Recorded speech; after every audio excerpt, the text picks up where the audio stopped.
Hello guys, स्वागत है आपका अपने यूट्यूब चैनल स्टडी विद अमन कुल में। आज हम लाए हैं शिक्षा निदेशालय राष्ट्रीय राजधानी क्षेत्र दिल्ली की कार्यपत्रक नंबर 39 जो कि क्लास 9 के बच्चों के लिए। विषय आपका विज्ञान है। डेट इसकी 8 अक्टूबर 2021। आप अपना नाम और अपनी कक्षा अध्यापक का नाम लिखेंगे। आज हम बल तथा गति के नियम के बारे में पढ़ेंगे, जिसमें हम बल एवं गति का पहला नियम देखेंगे। किसी भी वस्तु को चलाने, रोकने, गति की दिशा या आकार को बदलने में हमें बल की ज़रूरत होती है। आपको पता है, बल लगाएंगे तभी हमारी चीज़ जो चलेगी, रुकेगी, उसकी दिशा बदलेगी या उसका आकार बदलेगा। जैसे हम रबर बैंड को खींचते हैं तो आप देखिए उसका आकार बदल जाता है। वो इतनी सी होती है, अगर हम खींचेंगे तो वो ऐसी हो जाएगी। अगर हम ट्रॉली को धकेलते हैं तो वो आगे बढ़ती है। हम चलती कार में ब्रेक लगा दें तो वो रुक जाती है। और आटे को हम गूंथते हैं तो उसकी शेप चेंज हो जाती है, यानी उसका आकार बदल जाता है। लेकिन कई बार वस्तुओं पर बहुत बल लगाने पर भी उसमें कोई गति नहीं होती। जैसे यदि दो व्यक्ति एक भारी मेज को दो व्यक्ति विपरीत तरफ से धक्का दें, यानी एक व्यक्ति इधर से दे रहा है और एक व्यक्ति इधर से दे रहा है, तो आप देखिए इधर से ये धक्का दे रहा है, इधर से ये धक्का दे रहा है। यह रस्साकशी के खेल में दोनों तरफ के खिलाड़ी एक जैसा बल लगाएं तो मेज या रस्सी बिल्कुल नहीं हिलती। यानी आप देखिए रस्सी में ऐसा होता है कि तीन व्यक्ति दोनों तरफ से सेम बल लगा रहे हैं, तो आपकी ना मेज हिलेगी ना रस्सी हिलेगी।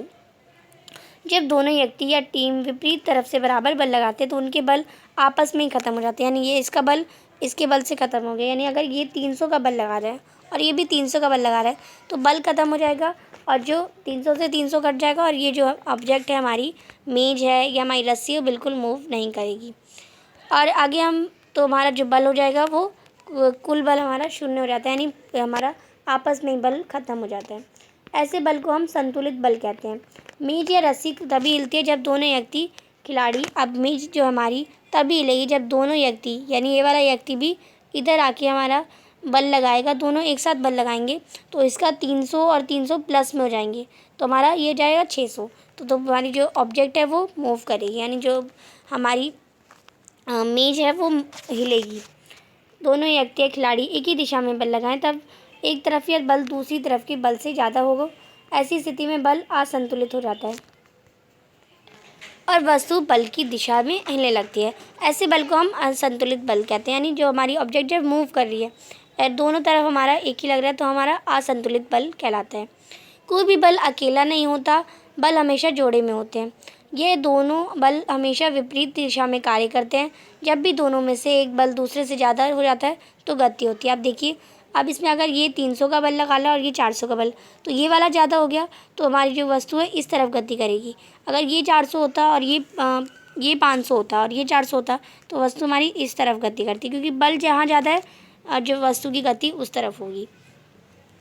टेबल का अभिव्यक्त बल और वस्तु का भार। घर्षण बल गति की विपरीत दिशा में लगता है।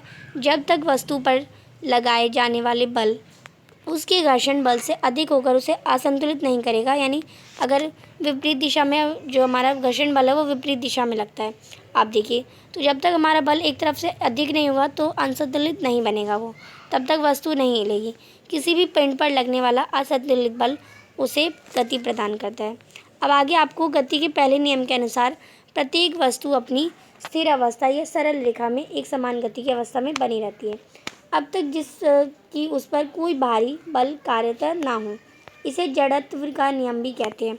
किसी भी वस्तु का प्राकृतिक गुण जो उसकी विराम या गति की अवस्था में परिवर्तन का विरोध करता है वो हमारा जड़त्व कहलाता है। चलती बस में आज सभी कुछ गतिशील अवस्था में होते हैं, लेकिन अचानक ब्रेक लगने पर बस तो रुक जाती है, लेकिन हमारे शरीर का ऊपरी भाग जो बस के साथ गतिशील था वह बस में ब्रेक लगाने पर बस की दिशा के क्षण भर के लिए गतिशील रहता है, जिसकी वजह से हमें आगे की तरफ झटका लगता है। यानी आप देखिए, आप बस पे हैं, बस अचानक से रुकी तो आपके जो आप यहाँ खड़े थे वो आप अचानक से आगे बढ़ने लगते हैं या पीछे होने लगते हैं जैसे ब्रेक लगता है। तो इसी प्रकार जब रुकी बस अचानक से चल पड़ती है तभी सवारियों को पीछे की तरफ झटका महसूस होता है। यहाँ बस तो अचानक गतिशील हो गई, लेकिन सवारियों के शरीर क्षण भर के लिए विराम अवस्था में ही रह गए। तो ये आपका बताया गया था। अब जड़त्व क्या है? प्रत्येक वस्तु अपनी गति की अवस्था में परिवर्तन का विरोध करती है, वह अपनी मूल अवस्था में बनाए रहना चाहती है। किसी वस्तु का द्रव्यमान उसके जड़त्व की माप है। भारी वस्तु का जड़त्व हल्की वस्तु की तुलना में अधिक होगा, जिसे हिलाने के लिए अधिक बल की आवश्यकता होगी। अब यहाँ पे स्वयं को जांचिए। प्रश्न नंबर 1 है, बल क्या क्या कार्य कर सकता है? उत्तर सहित लिखिए।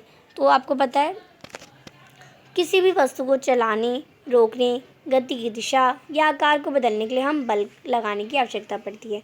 जैसे किसी रबड़ बैंड को खींचना, ट्रॉली को धकेलना, चलती कार में ब्रेक लगाकर रोकना या आटा गूंदना। प्रश्न नंबर 2 है, जड़त्व को परिभाषित कीजिए। गति का पहला नियम उदाहरण सहित लिखिए। तो आप इसका आंसर करेंगे, किसी भी वस्तु का प्राकृतिक गुण जो उसकी विराम या गति की अवस्था को परिवर्तन का विरोध कराता है वह हमारा जड़त्व कहलाता है।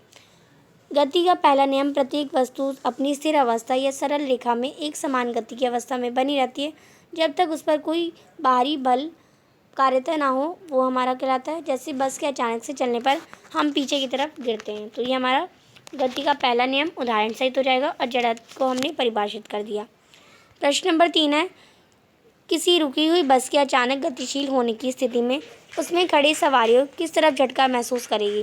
कारण स्पष्ट कीजिए। तो आप इसका आंसर करेंगे, किसी रुकी हुई बस के अचानक गतिशील होने की स्थिति में सवारियों को झटका पीछे की तरफ से महसूस होगा, क्योंकि शरीर का निचला हिस्सा बस के साथ गतिमान हो जाएगा और ऊपरी हिस्सा जड़त्व के कारण विराम अवस्था में रहने का प्रयास करेगा, जिसके कारण हम पीछे की ओर गिरते हैं।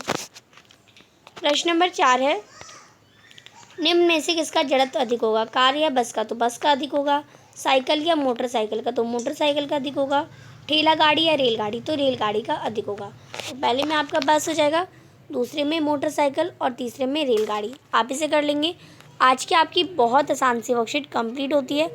आई होप आपको अच्छे से वर्कशीट समझ आ गई होगी। चैनल को अभी तक सब्सक्राइब नहीं किया है तो प्लीज़ मेरे चैनल को सब्सक्राइब ज़रूर करें और उसके बाद आने वाले बेल आइकन को प्रेस करें, जिससे आपको हर वीडियोस की नोटिफिकेशन टाइम से मिलते रहे। और ये वीडियो अच्छी लगी तो इसे लाइक ज़रूर करिएगा। Thanks for watching video. Bye bye guys.